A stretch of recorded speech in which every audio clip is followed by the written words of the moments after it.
Hello everyone, मैं अनामिका सिंह आप लोग के सामने आज अपनी स्टोरी शेयर करने जा रही हूँ। मैं बीपीएससी में फ़र्स्ट अटैम्प्ट में I cleared my Bihar public service commission as revenue officer.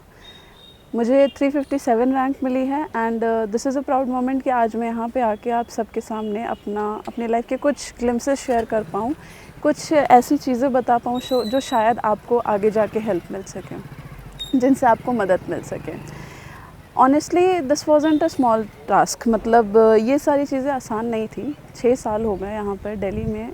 काफ़ी चीज़ों में मेरी एजुकेशन अलग अलग आर्मी स्कूल से हुई है और ग्रेजुएशन जो है आपका जिवाजी यूनिवर्सिटी से BScu normal plain BSc with zoology botany and chemistry as my subjects. Further मैंने MA किया है फ़िलासफ़ी से।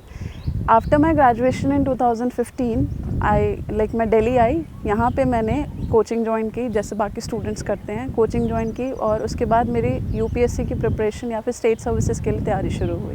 2017 इटसेल्फ मैंने UPSC का फर्स्ट अटैम्प्ट में प्रीलिम्स क्लियर किया था। That was a big feat, but answer writing skills अच्छी डेवलप नहीं थी तो मेंस क्लियर नहीं हुआ। Then same year UPSC CAPF assistant commandant clear किया।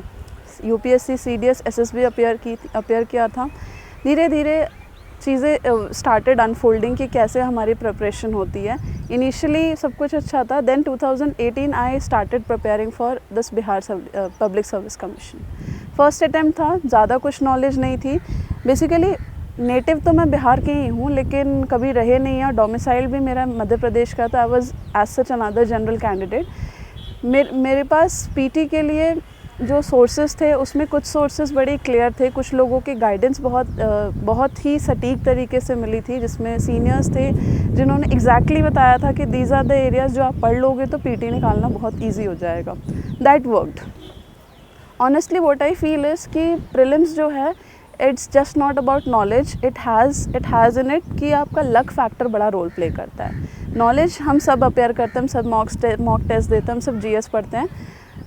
PT में मेरे लिए शायद उस वक्त लक फैक्टर ये था कि जो मैंने पढ़ा, जो सब्जेक्ट्स मेरे स्ट्रॉन्ग होल्ड थे, पॉलिटी हो गया, हिस्ट्री हो गया, ज्योग्राफी हो गया, साइंस हो गया, इन सबसे अच्छे क्वेश्चंस आए, PT निकल गया।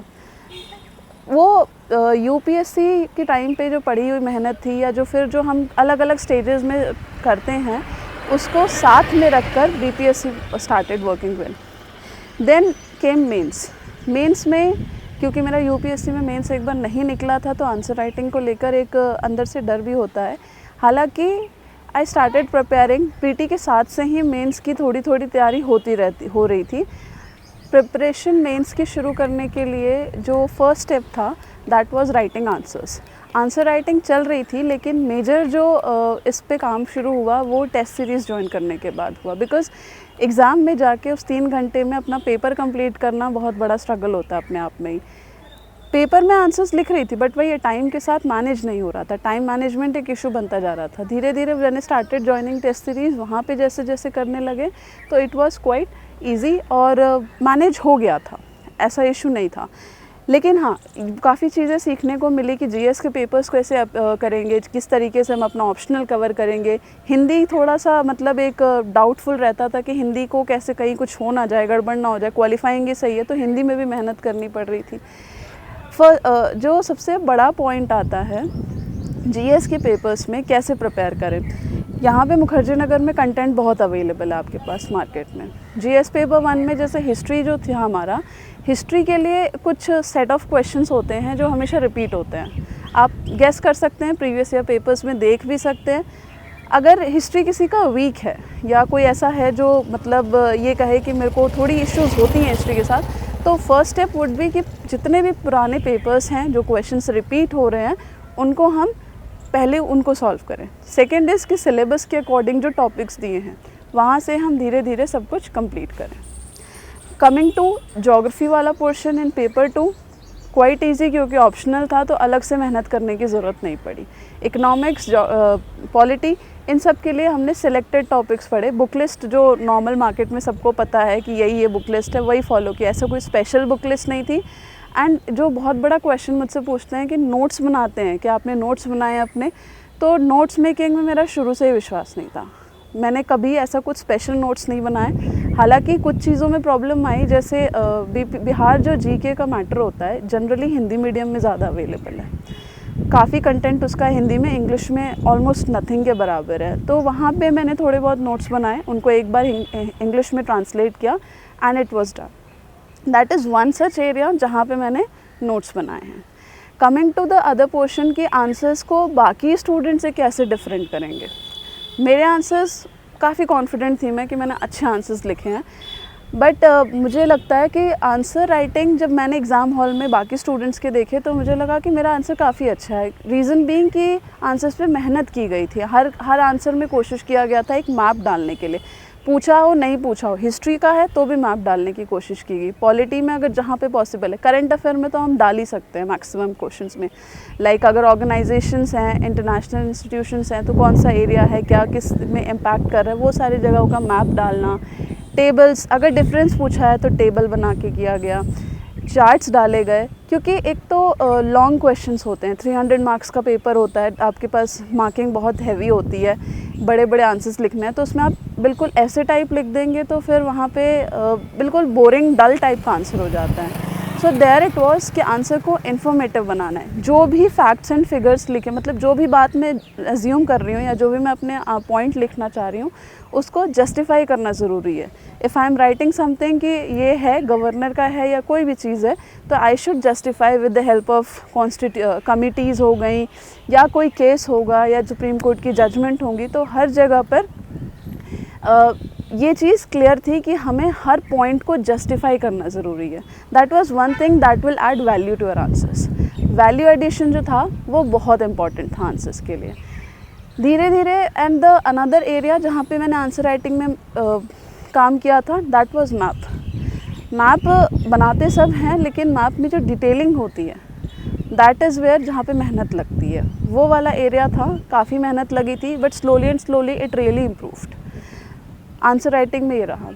मेंस ओवर एंड अबव मेरा काफ़ी अच्छा था, so I was very confident कि मेंस तो क्लियर होगा ही। Now coming to the third stage, interview.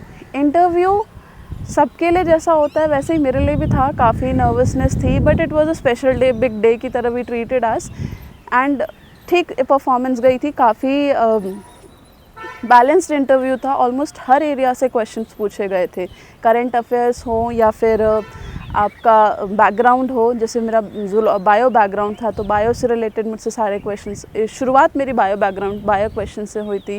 Then I had optional से क्वेश्चंस थे, हॉबी से काफ़ी क्वेश्चंस थे। उस दिन इनफैक्ट जिन लोगों का भी इंटरव्यू था उन सभी से उनके हॉबीज़ से क्वेश्चन पूछे गए थे, बिकॉज स्टूडेंट्स रियली आस्क कि हॉबी कैसे डेवलप करें, और हॉबी में ऐसा क्या है कि वो क्वेश्चंस कम से कम पूछे, लेकिन ये पूरा का पूरा बोर्ड का होता है। अगर उनका मन है कि वो हॉबी पूछेंगे तो डेफिनेटली पूछेंगे, और उस लिमिट तक पूछेंगे जब वो जस्टिफाई हो जाता है कि क्या आपकी हॉबी रियली में है या आपने बना के दी है। माई हॉबी वॉज ट्रैवलिंग, तो मुझसे ट्रैवलिंग को लेकर काफ़ी क्वेश्चंस पूछे गए थे, जैसे इनक्रेडिबल इंडिया पूछा गया था, केरला को हम गॉड्स ओन कंट्री कहते हैं वो पूछा गया था, नाथुला पीक की हाइट पूछी थी। इसी तरीके के जो भी मैंने बताया जहाँ जहाँ मैं ट्रैवल किया है मैंने, वो सारी जगहों के बारे में काफ़ी क्वेश्चन थे। One small piece of advice about hobby is, जब भी आप हॉबी को लेकर आंसर करते हैं, you need to show some enthusiasm. उन्हें लगना चाहिए कि आपकी हॉबी है, उनको वो देखना चाहिए कि नहीं ये बंदा एक्चुअली में इसकी हॉबी ये करके खुश रहता है। वो बिट जो होता है ना वो बोर्ड आप में ढूंढता है, ऐसा नहीं है कि बनावटी हॉबी हो। देन ऑप्शन इंटरव्यू भी अच्छा था, एवरेज था, बट हाँ it was a good, very very good experience. Balance questions अगर कुछ याद किया जाए तो करंट अफेयर्स से मुझसे वैक्सीन हेजिटेंसी पूछी गई थी, या फिर वैक्सीन जो डेवलप हो रही है। उस टाइम पे मेरा इंटरव्यू 2 फेब को था, दिस फरवरी 2 फरवरी 2021, तो उस टाइम पे वैक्सीन हेजिटेंसी काफ़ी न्यूज़ में था, वैक्सीन्स के बारे में था, तो ये सारे क्वेश्चंस थे। नाउ मूविंग अहेड, अगर if anyone is like asking me कि how was it all, like how do you summarize your entire journey, for me it was a very long tiring journey, but the कहते हैं ना कि की क्या है इसकी, कि what is it that keeps you going, patience and perseverance। जितना पेशेंस है, जितना मैं इसको परसीव कर पा रही हूँ, जितने टाइम तक, लाइक वाई एंड हाउ, क्यों मैं यहाँ पे हूँ, क्यों इस चीज़ को लेकर काफ़ी बहुत बार ऐसा होता है कि हम डीमोटिवेट हो जाते हैं। मैंने भी बहुत सारे एग्ज़ाम्स में अलग अलग स्टेजेस तक पहुंची, नहीं हुआ, पेरेंट्स भी डीमोटिवेट हो जाते हैं, खुद भी आदमी डीमोटिवेट हो जाता है। And then there are people जो ऐसे मौके ढूंढते हैं कि ठीक है बंद करो, लड़की है, शादी ब्याह करो एंड ख़त्म करो। तो वहाँ पे अपने आप को आगे चलते रहना, अपने आप को पुश करते रहना, that was a difficult phase. Difficult in the terms that nobody is willing to be with you, कि किसी को ये नहीं है कि आप क्या कर रहे हैं, कैसे कर रहे हैं। बट हाँ, जब आपको प्रॉब्लम्स आ रही हैं तो कोई आपको सपोर्ट नहीं कर रहा, but there is something inside you, एक है आपके अंदर कुछ चीज़ है जो बोल रही है कि नहीं, I am still not giving up, अभी भी मुझे करना है अनटिल अनलेस।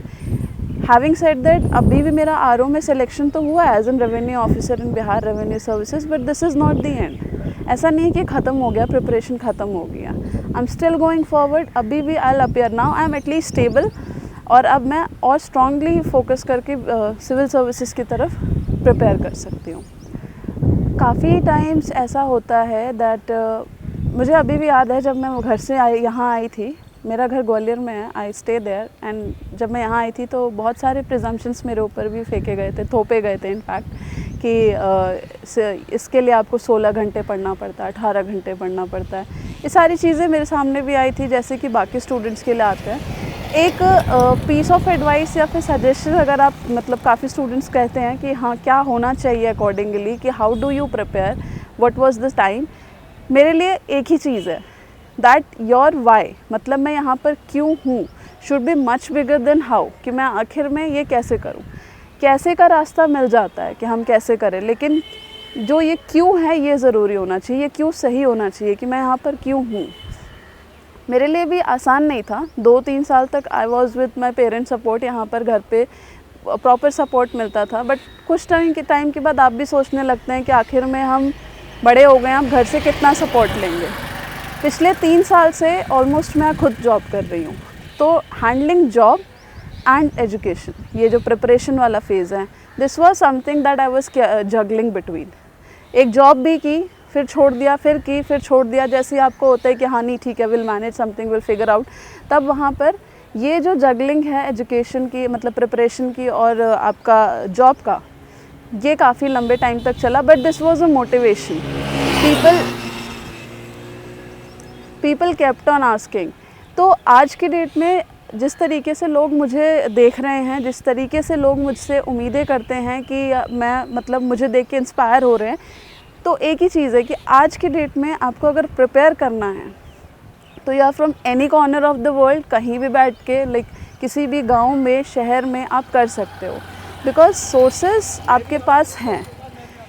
मेरे लिए मैंने कोचिंग की थी हालांकि, लेकिन जब मैं बीपीएससी की प्रिपरेशन कर रही थी, इट वाज ऑल मी, खुद ही सबको सेल्फ स्टडी करना पड़ा था। बुक्स हमें पता है, यूट्यूब पे दुनिया भर के लोग हैं जो आपको सही एडवाइस देंगे, इंस्टेड ऑफ द वंस जो शायद आपके पास रहते हैं और आपको गुमराह करने की कोशिश करें, आपके राइट डिसीजन पे आपको गलत बोले कि नहीं, ये सही नहीं है, you try this would turn out better. तो first is believe in your self, and second is nothing is impossible. ऐसा नहीं है कि ये नहीं होगा। बहुत से स्टूडेंट्स हैं जो आज भी कॉन्टैक्ट में आए हैं, जिन्होंने पीटी लिखा है और उनका पीटी हुआ भी है, and they are like thank you ma'am, आपने बताया हो गया। द फैक्ट इज़ कि मुझे भी किसी ने यही बताया था, एकदम राइट चीज़ बताई थी कि ये कर लो, पीटी निकल जाएगा। हम क्या करते हैं, हम वो छोड़ के सब कुछ कर लेंगे। That is one major mistake कि जहाँ पर हमें प्रॉब्लम आती है। रही बात सोर्सेज की, यूट्यूब पे, टेलीग्राम पे जो हमारे ग्रुप्स होते हैं, यहाँ पे आपको हर टाइप का टेस्ट सीरीज़ मिल जाता है, हर तरीके के मॉक्स देंगे आपको, मतलब इन्फॉर्मेशन की कमी नहीं है। It's just that how you are there, कि आप कर कैसे रहे हो। यहाँ पे मतलब एज अ गर्ल अगर मैं देखूँ कि क्या ये चीज़ वर्थ इट है, या फिर क्या मैंने ये जो मेहनत की ये सब इसके लिए था, तो डेफिनेटली 6 इयर्स की जर्नी जो अभी ख़त्म भी नहीं हुई है, but then this is all worth it. बहुत से स्टूडेंट्स हैं, बहुत से लोग हैं जिनको जो सोचते हैं कि नहीं इतना मेहनत कर दिया, ये क्या है, मतलब ताने तो आप कितने भी सुन सकते हो, you just need to simply ignore. बात रही कि क्या ऐसा कुछ है जो हम कर सकते हैं हैविंग लड़कियों के लिए कहीं भी, लाइक आप किसी की भी बेटी हो, कितने भी rich poor whatsoever, being financially independent is very important, very very important. Financially आप किसी के सामने और फाइनेंशियली इंडिपेंडेंट होने के लिए आप कोई भी जॉब करो, इट्स नॉट जस्ट कि आप कोई गवर्नमेंट जॉब ही कर रहे हो, प्राइवेट कर रहे हो। फर्स्ट इज़ फाइनेंशियल इंडिपेंडेंट होना ज़रूरी है। सेकेंड इज़ अगर आपको लगता है that you are worth something कि मैं एक एडमिनिस्ट्रेशन में पार्ट करूँ, मैं लोगों के लिए एक्चुअली में काम करूँ, एक्चुअली में it's not just for the fame और मनी और जो भी आपको एक्स्ट्राज मिलते हैं वो सब नहीं, आपको लगता है कि आपके अंदर वो डिज़ायर है कि आप लोगों के लिए काम कर सकते हो, then this is for you. ऐसा कुछ भी नहीं है। मुझे लगता है इन सब के बावजूद जॉब, हर तरीके की प्रेशर, इन सब स्ट्रगल के बाद if I can do this तो anybody else can do this. बस पेशेंस चाहिए एक और एक डिटर्मिनेशन चाहिए to keep on trying. If I would like to conclude या फिर अगर मैं किसी चीज़ को सजेस्ट करूं, जो भी ये लोग जो भी ये वीडियो देख रहे हैं, फर्स्ट थिंग इज़ कि चाहे यूपीएससी हो या स्टेट सर्विसेज हो, उन्हें कुछ बोलते हैं राउंडेड अप्रोच वाले पर्सनालिटी चाहिए जो इस फील्ड में आ सके, जो एक्चुअली में एक प्रॉब्लम सॉल्व करने का एक एनालिटिकल माइंड हो। सो इफ़ यू थिंक कि आपको स्टेट सर्विसेज में आना है या आपको कुछ ऐसा करना है, you need to visualise yourself कि what am I doing right now, जो मैं अभी कर रही हूँ, क्या उससे ये जो मेरा गोल है वो कंप्लीट होगा या नहीं होगा। आई नीड टू विजुअलाइज कि जो मेरे ये डिसीजंस हैं ये सारे किस डायरेक्शन में जा रहे हैं। ये एक जो प्रॉब्लम सॉल्विंग अप्रोच होता है लाइफ में, ये ज़रूरी है। हर इंसान के पास दो ऑप्शन होते हैं, दैट ही क्राइज और ही फाइट्स अगेन। या तो मैं इस चीज़ को लेके, अपनी कंडीशंस को लेके रोती रहूं, या मैं उससे लड़ूं और आगे बढ़ूं। तो ये जो दो चीज़ें हैं, इनमें जो डिफरेंस होता है और इनके बीच में जो आप चूज़ करते हो, that will decide where you are and where you are going. तो ऑलवेज मैं कर सकती हूँ तो कोई भी कर सकता है, कहीं से भी, कुछ किसी भी तरीके से। आज की डेट में अगर आपको कुछ चाहिए तो पेशेंस चाहिए, डिटर्मिनेशन चाहिए, and is a good internet connection, and you are done. Thank you so much.